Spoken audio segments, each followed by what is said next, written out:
Hi weavers, I'm so excited about this tutorial today, and I have all of you guys to thank for this one because this came about from you asking about it. So I've had a lot of weavers asking me about the wave shuttles and how to use them. I don't actually own a wave shuttle, and it's just after Christmas and I really wasn't feeling inclined to go buying some extra weaving equipment, but I did really want to do this tutorial. So I thought, I wonder if I could make one for myself. And that's exactly what I did. And now I can share it with all of you guys. So it's a win-win situation. All right, so the first thing you'll need is your template, and you can download the template and print it out. There's a link for that below for a Google Drive file. But also on my Teachable platform, I will have the free class there as well with the template, and I'll have an extra PDF there with details of the yarns and all of that kind of extra information if you want the extra. If you just want the template, you can follow the Google Drive link. Okay, so the template looks something like this. I've made 2 shuttles, and I'm going to show you how to use both of them. One's a wavy and one is a zigzag, and they're both really cool. I have to say, I really love the zigzag. Make sure when you print these out that you're printing at 100% so that you get the same size as me. But just in case, to give you an idea of how long these are, just over 10 inches. So if yours is not printing out at just over 10-inch length, then you may need to adjust your printer settings. Make sure that you're printing that at 100%. Now the cardboard to use, this is a wine box. It's a sturdy cardboard, but it's not so stiff that it's hard to cut. And it is a corrugated cardboard. You can see in the layer, I don't know if you can see that, there's a layer inside that is corrugated, but it's not that really thick corrugation. So there are some cardboard boxes that you cut them apart and they sort of start to spring apart because the corrugation inside is so thick. You don't want that. You want a thin cardboard that is sturdy enough. Okay, so it's a simple matter of tracing your templates onto the cardboard and carefully cutting them out, and then what you end up with is a shuttle like this. Now I encourage you, if you want to try doing your own designs of the shuttle. You can do like smaller wavy bumps, you can do longer shuttles if you have a wider width, but these ones I designed to fit this width of warp, which is 54 ends, and I've used a 4-ply or a fingering weight in wool for the warp. I'm using a thicker yarn for the weft. It's an Australian 8-ply, which is a light worsted or DK. When I wind the shuttle, I've just wound in a figure 8, but I've only wound on the smooth side. Don't wind on your bumpy or your zigzag side. I've separated my warp as I usually do to start with, and without further ado, we can start weaving. So my first shed is the up shed. That's how I've arranged my separators, and I'm just going to start with my pink. These shuttles are very easy to use, but the technique's a little bit different to your regular stick shuttle. So just one pick in my up shed. Instead of beating, I'm going to go straight to the down shed. I'm going to bring my shuttle in on the wavy side. And as I said, I've designed the length of this shuttle for the width of this warp. So I'm going to line it up approximately with the edges of the warp and beat. Then take the yarn through, and you can see my wavy lines happening there. I'm going to fix up the edge as usual, and then I'm going to change sheds into the up shed, go back in with my shuttle, and I want to try and keep the same pattern that I had before, so I'm trying to keep this a similar alignment, and beat. And you might need to beat it fairly hard. Take the yarn through, change sheds, and we bring the shuttle back in on the wavy edge, line it up as we had it before and beat. It might take a few picks for the pattern to sort of come together. Okay, so taking the shuttle through. Another difference to our regular plain weave is you want to leave a bit more slack, because we're not just doing straight lines, we're doing wavy lines. We actually need a bit of extra yarn for that. So I'm not lining it up and making as much of an angle as usual. I'm leaving a bit of slack. Changing sheds and lining up with my other pattern and beat. Okay, so as you can see, my warp threads are still coming together. I've got gaps. That's normal for the start of a warp. Something you could do if you wanted to was to weave an extra header with just some waste yarn. If you were concerned about those gaps and you wanted it to come together a bit faster. So it's starting to come together a bit more now.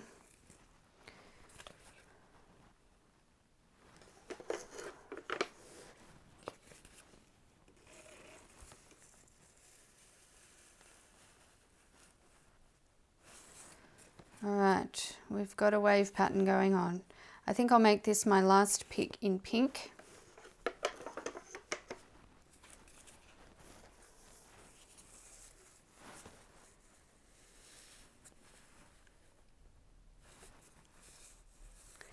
Instead of going through, because I want to change colours, I'm going to cut that.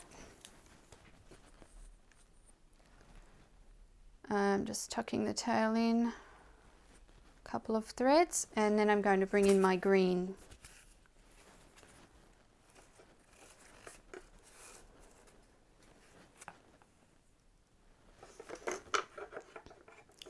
Changing sheds, and I'm going to tuck that green tail in as well, just so it's not hanging out there.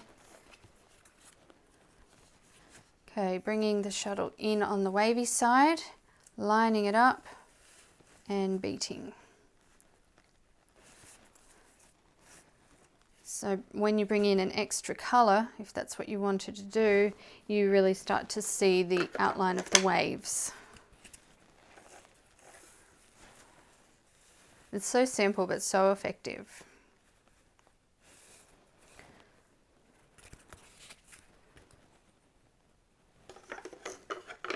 You might need to practice with your edges a little bit, because you want to try and get your edges looking neat, but you want to, oops, wrong way. You want to have the enough slack in the weft as well. That's going to take a little bit of practice.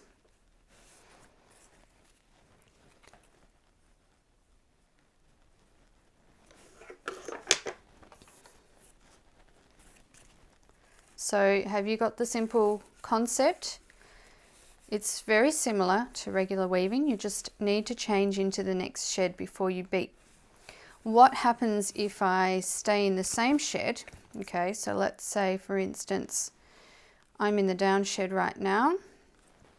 If I don't change to the up shed before I beat, I bring in the beater and I try to beat, but it's all just a little bit too loose, whereas if I change to the up shed, it sandwiches the weft in between the warp threads and it forces it into position so it can't go anywhere except where I want it to.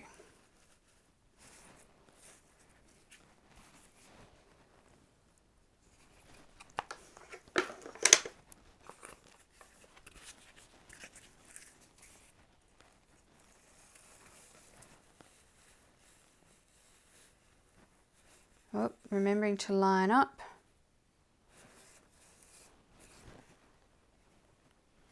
Alright, I think I'll do one more in green and then I will change my weft back to pink.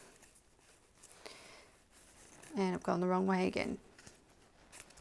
Wrong way because I've got the back of the cardboard box which looks different to the front, because I want the pattern to line up.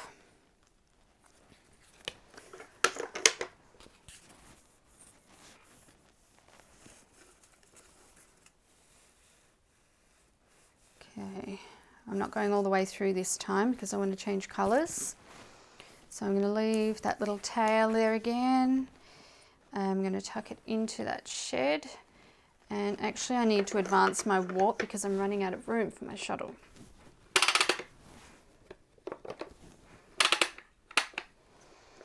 Okay, so I was in the down shed. Bringing the pink back in. Leaving a tail, so I want to tuck that in. I can tuck that in right now.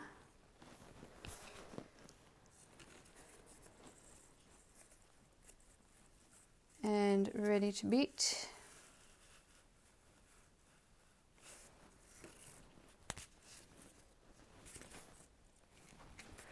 Alright, so I'll keep going with this a little bit and weave a little bit more so that you can get a good look at how it's going to actually look once I've got quite a few rows in there.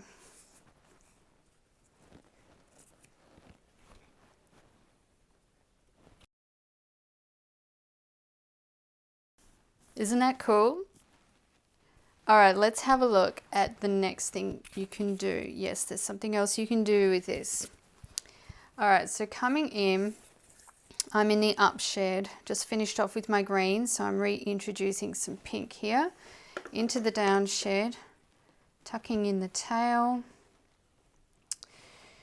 Alright, so let's bring back in the wave shuttle, but this time we're not going to align with the same pattern.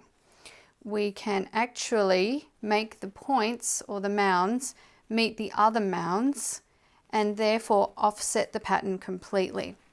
Let me show you what I mean. So I've offset, you can see I'm sticking some out here. It's not all going to line up this time and we're going to get a different effect. So I'm going through the shed again, changing to the up shed, coming back in, and now I want to make those mounds meet up with these mounds again. So I'm following that pattern that I just instated there, like so. And you may need to push around a little bit to kind of make these do what you want them to. Take that through, down shed, and back in, following what we just did. So you can see what's happening here. We're making some gaps in the work and offsetting the pattern. Now I have experimented with this a little bit and I have to admit it doesn't make for a terribly stable fabric. So keep that in mind if you're going to give this a go, that you'll just need to think about what sort of project you want to use this in. Probably not in one that requires a fair bit of stability, but it's just a fun thing to have a go at anyway.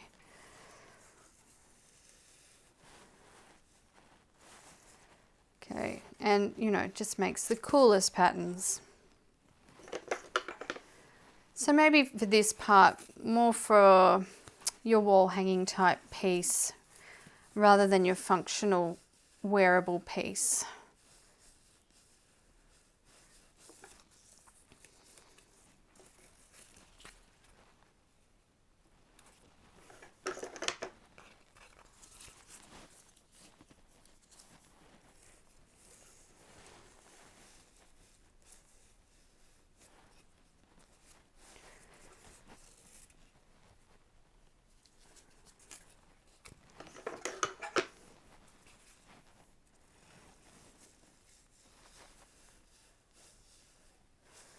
Alright, I'm going to switch that to green so we can see it in green as well.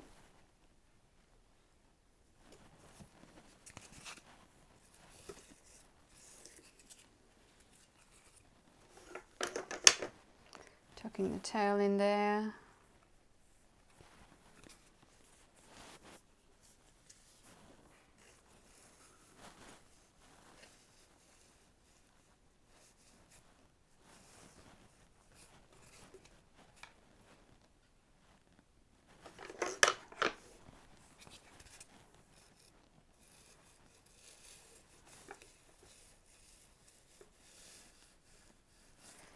have to advance my warp again because I'm running out of space for my shuttle.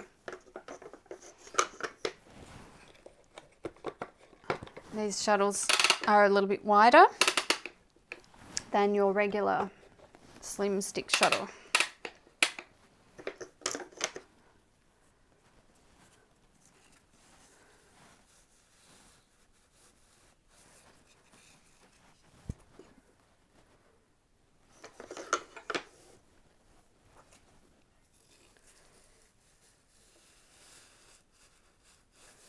Alright, so you get the idea there, and if I want to swap back, if I want to either swap colours or swap the design, then I can just do my regular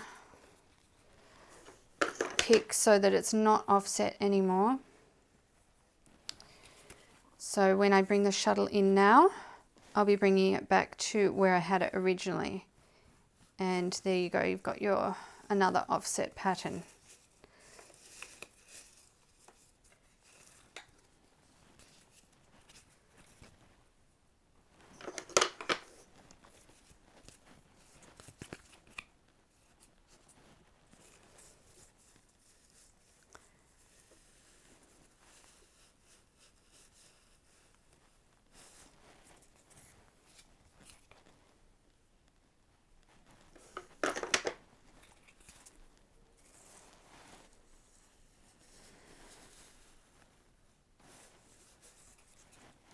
Looks like a pair of eyes looking at you.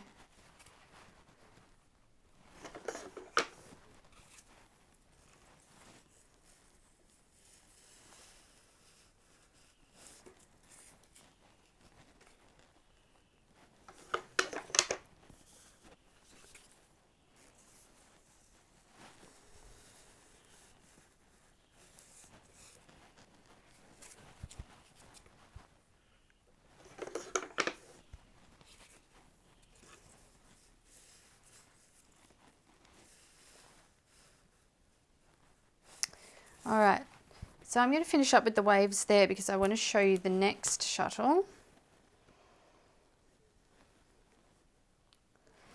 And to do that, I'm just going to pop into the down shed and put a warp separator in because I need a sort of base to start off with to change the pattern. I'm also going to advance my warp again.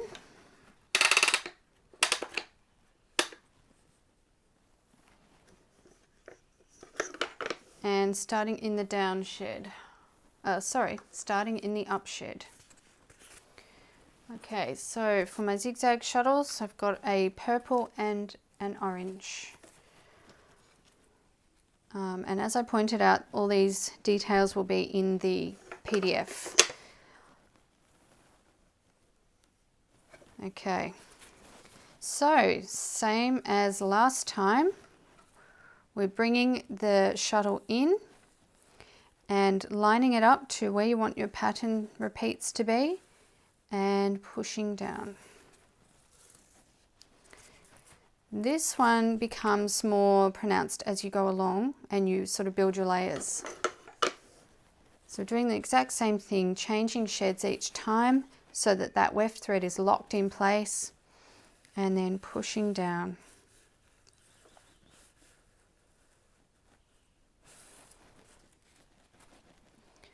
Alright, so I think I'll do 3 picks of purple and then change.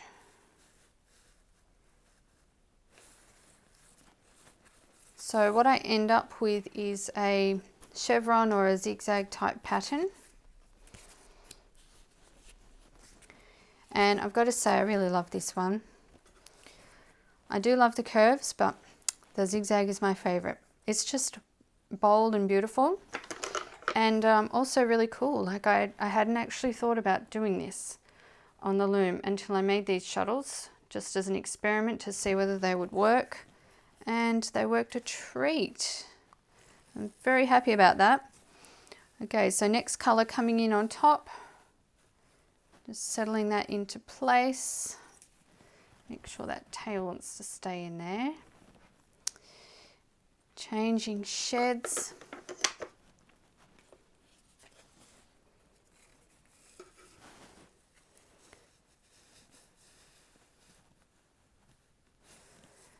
So yeah, I think I'll alternate 3 picks of each.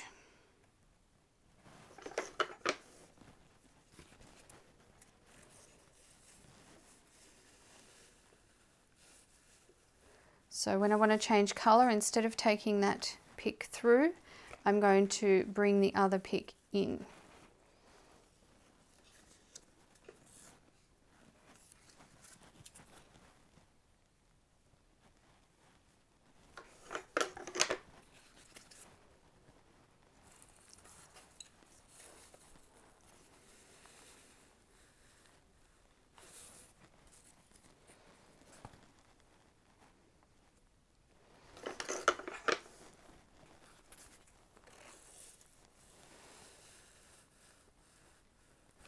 Orange and purple are always awesome together.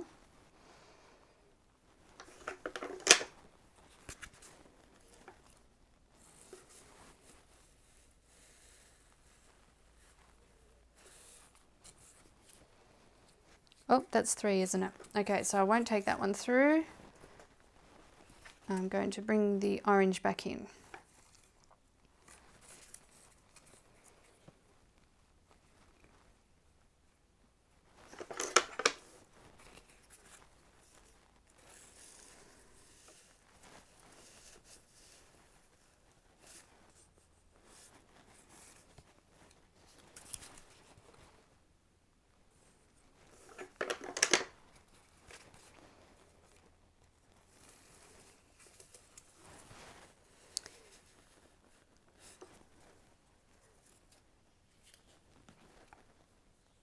So you can really see those zigzags happening now.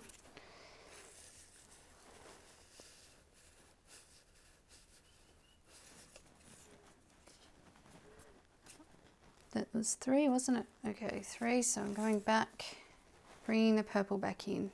But I do need to advance my warp again.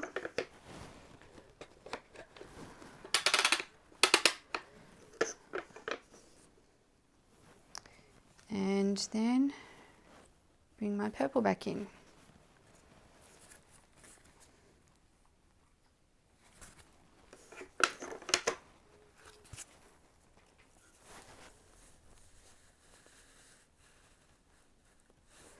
So what do you think? Do you like the curves or do you like the zigzags?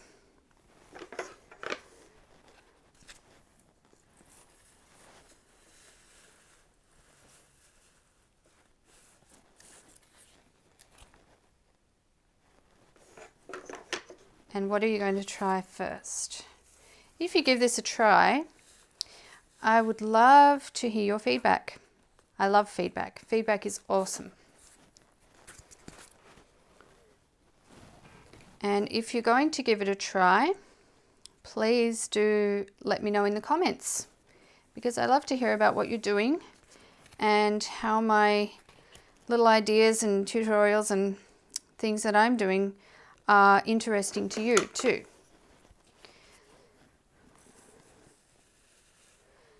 So I'm going to keep weaving because I think I'm a bit obsessed with this now. So I think I'll just keep going with this. Who knows for how long. And I hope that you will give it a go too, and that you enjoy it as much as I do.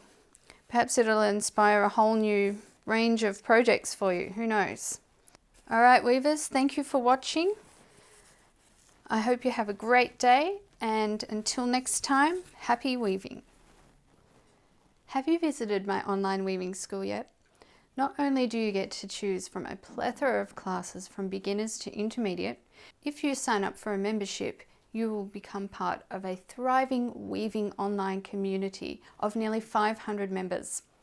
You also get to join a special Facebook members group where we have giveaways, live videos, lots of discussion and lots of sharing. I hope you can come and join us today.